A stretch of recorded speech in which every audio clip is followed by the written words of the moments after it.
Welcome to the Music of the Beatles. We start now with our first week talking about the first two albums that the Beatles released, Please Please Me and With the Beatles, and the singles that go with this time period. As we'll talk about in a minute, a lot of times the singles are not included on the actual albums, something that can confuse people as they're looking for Beatles music, at least on CD. I want to start the course by providing this introduction that kind of organizes some of the things that we will continue to, some of the ways in which we'll continue to sort of pursue this throughout the 6 weeks of the course. I want to start by organizing the biography a little bit and just present you with a list of names of people, figures in the history of the Beatles that it will be good for you to know. Of course, the first four names are the names of the Beatles as we know them: John Lennon, Paul McCartney, George Harrison, and Ringo Starr, a.k.a. Richard Starkey. I think what's important to note about the Beatles is the date of birth. John Lennon born in 1940, Ringo also born in 1940, Paul McCartney in 1942, and George Harrison in 1943. I think by noting their date of birth and thinking about what was going on in the UK musically and culturally at the time they were teenagers or young musicians, beginning to sort of learn music and be exposed to these kinds of things, it tells us an awful lot about the kinds of influences that might be in their music. And as we look later into some of their original music and some of the other kinds of things we're doing, we're going to wonder, where did they think about, where did they get the idea to do this? Where did they get the idea to do something else? And so we'll come back to that a lot. And so always knowing the time in which one of these musical figures was born is a very helpful thing. And so I ask you to keep that in mind. The other thing I suppose to keep in mind, and it's always worth reminding ourselves of, is that, you know, when the Beatles started to hit in 1963 in the UK and 1964 in the US, John Lennon was only 23 years old. Paul McCartney was only 21. George Harrison was only 20 years old. It's good for us to remember how really young these guys were when this first blush of success hit them. Some other important names that we need to keep in mind, especially early in the story, are Pete Best, who was the original drummer in the group before Ringo joined. Ringo actually joined just before the first recordings were released. And Stuart Sutcliffe and Astrid Kircher. Stuart Sutcliffe was the original bass player in the group, although by all accounts he didn't play bass very well. And sometimes that was such a problem that they sort of made him turn around so that he wasn't facing the audience, so the other musicians couldn't tell he was playing notes in the wrong place. That already sort of turned the bass down. Anyway, Stuart Sutcliffe was one of John's art school friends, and was in many ways sort of before Paul McCartney, his kind of partner in crime when it came to this group. We'll talk in one of these videos to come this week about the Beatles' trip to Hamburg. And in the Beatles' trip to Hamburg, when they went there to play, Stuart Sutcliffe began a relationship with Astrid Kircher, and they ended up getting married. And so Astrid is a very interesting person in the sense that Astrid was a photographer who really in many ways has a lot of responsibility for the early Beatles look.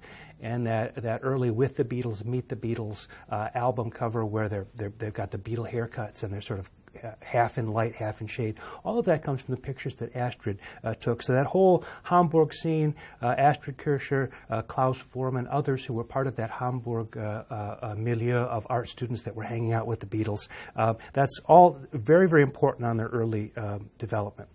Two people that we really are going to keep an eye on as we go through the entire history are George Martin, the Beatles' producer. And we'll talk a bit about George Martin a little bit later in one of the videos this week.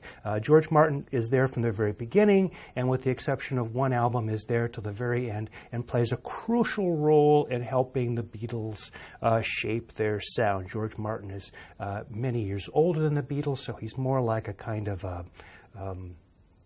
a senior figure, a sort of a schoolmaster or the teacher and the adult in the room when these young Beatles are working their craft. And then their manager, their first manager anyway, Brian Epstein. Brian Epstein also plays an incredibly important role in bringing the Beatles' music to the public and in helping them refine their image and break through in the UK and the US. And so we're going to want to keep an eye on George Martin, the producer, and Brian Epstein, the manager. A couple of other names that will come up in the course of our discussion. Alan Klein, who is the manager who took over at the end of the 60s, sort of at the end of the Beatles' run after Brian Epstein passed away, and some controversy around Alan Klein and Paul McCartney not wanting him to be the manager, and that leading to the breakup of the group and all that. But Alan Klein, if we're going to talk about Brian Epstein as manager, we should probably also mention Alan Klein. And two other people who are in the story from the very beginning, but very much behind the scenes, Mal Evans and Neil Aspinall. Mal Evans was kind of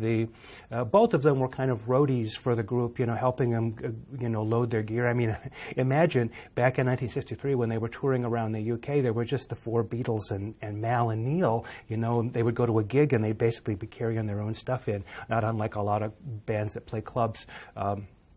Locally and regionally. Anyway, Mal and Neil went on to run Apple Records for them and became kind of a business, an important sort of man on the business side of things after Alan Klein and Brian Epstein were out of the picture. And one last name, Dick James. This is the guy who was responsible for the early publishing deal that John and Paul struck for their music at the very beginning of their career.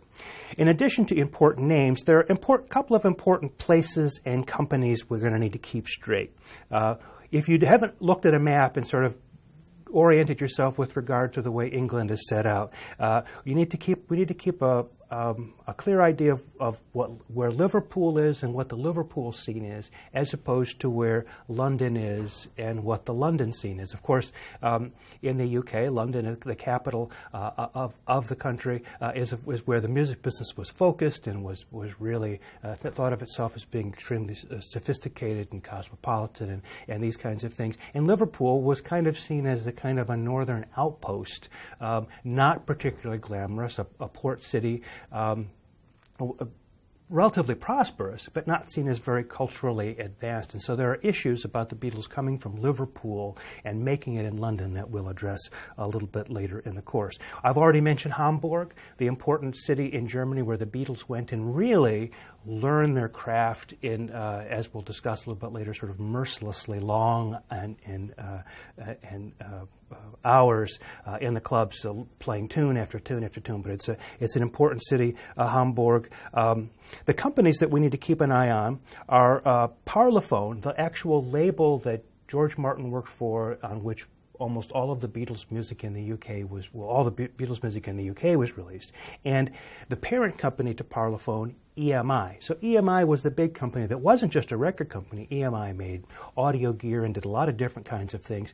Parlophone was one of the record labels, and we'll talk a little bit more about that a little bit later, but keeping an eye on the labels and the business end of things, the business part of what was going on with the Beatles and the record labels they worked with. Capitol Records in the United States was the label on which most of the Beatles stuff was released. In the U.S., with the exception for two independent labels, VJ and Swan, at the very early end of things, 1963 into early 1964. We'll come back to that, but keeping an eye on those places and those companies. Now let's take a minute to talk about organizing the music. How are we going to do that, and what are the ways that we're going to do to think about this? The first thing we need to keep straight is that there's a difference between the British and the American releases of Beatles music.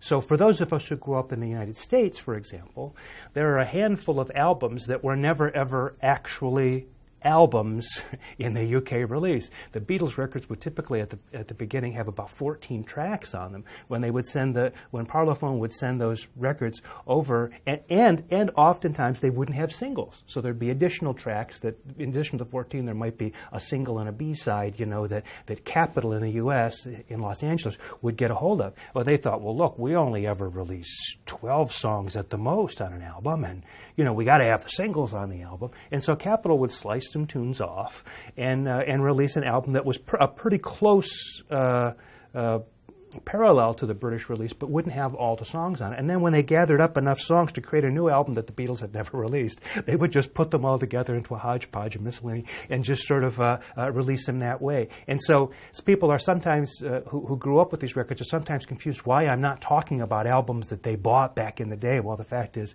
we're going to organize this according to the UK release. That's the way the CDs were released when they were redone in the 80s, according to the UK release. And one of the things you'll find is that there are 11 EMI albums plus one EP, and then there's the Yellow Submarine record. The singles do not appear in a lot of cases on the EMI records. So you'll notice that the CDs as they were released had Past Masters Volume 1 and Past Masters Volume 2. Those are where a lot of the songs are that are some of the most famous ones. She Loves You, I Want to Hold Your Hand, for example, don't appear on any of the regular albums. They were only released as singles. So as you go through, we'll organize this by album releases, but there are also singles that go with this. So you're going to have to keep Past Masters available so that you can plug the singles in where you need to kind of keep up with the chronology.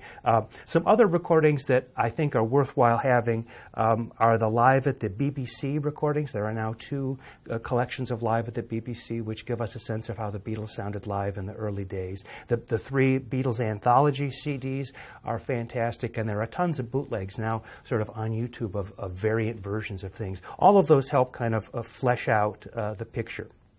One last thing we should talk about is when we talk about organizing the music, has to do with the ways in which the music was made, composed, the elements of creation there. One of the things we're going to do throughout the 6 weeks is we're going to keep track of which songs were John's songs, which songs were Paul's songs, which songs were George's songs. We always think of these songs as music by John Lennon and Paul McCartney, but there aren't really a lot of songs, really after the early days, there aren't really a lot of songs that John and Paul really truly wrote 50-50 together. A lot of times it was John would have a song and there'd be a section missing and Paul would help him with that, or a lyric or something like that, and vice versa, with those two working together, and George working all by himself. So it won't be long once we get to this course when we'll really start to be following three paths through the Beatles' music: the John path, the Paul path, and the George path. And we'll try to find parallels in the way that each of them develop as songwriters and contrasts as well. We also want to watch the use of the recording studio. Early on, the Beatles are basically sort of taking audio snapshots of their sound. The first album was recorded in one day, basically put some mics up and record the group the way they sound.